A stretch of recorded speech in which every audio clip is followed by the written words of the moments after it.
2025 তাৰিখে গুৱাহাটী মহানগৰৰ শিল্পগ্ৰামত অনুষ্ঠিত হোৱা ৰাইজৰ দলৰ পঞ্চায়ত নিৰ্বাচনৰ বিজয়ী আৰু বিজিত প্ৰাৰ্থীসকলৰ সম্বৰ্ধনা সভা তথা পৰ্যালোচনা সভাত আমি ৰাইজৰ দলৰ নেতৃবৰ্গ নিৰ্বাচিত প্ৰতিনিধিসকল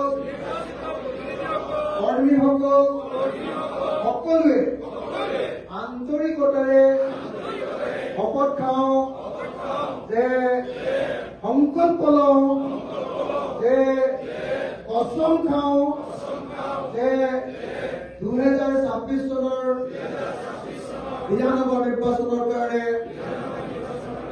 আজিৰ পৰাই আমি নিজকে সাজু কৰিম।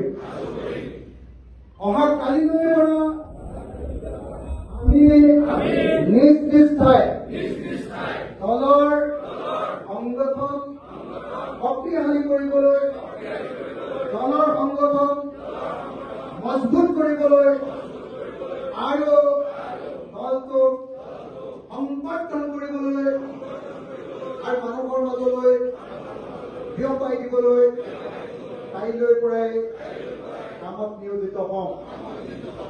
আমি প্ৰফেচনেল মানুহৰ দৰে, আত্ম উৎসৰ্গিত মানুহৰ দৰে আমাৰ দলৰ কামসমূহ কৰি যাম। দলে কেন্দ্ৰীয় কমিটিয়ে দিয়া সকলো সিদ্ধান্ত, সকলো অনুৰোধ, সকলো নিৰ্দেশ আমি মানি লওঁ।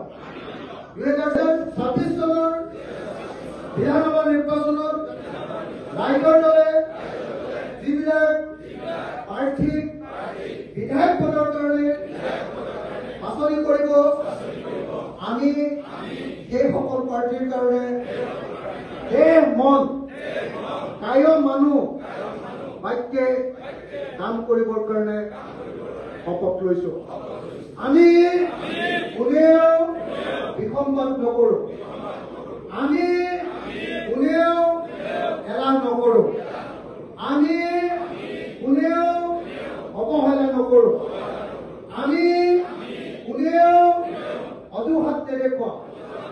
আমি দলক ভাল পাওঁ, দলৰ আদৰ্শ মানি চলো আৰু দলক প্ৰতিষ্ঠা কৰিবলৈ দেশ দিবলৈ সাজু আছো। ধন্যবাদ। জয় আই অসম।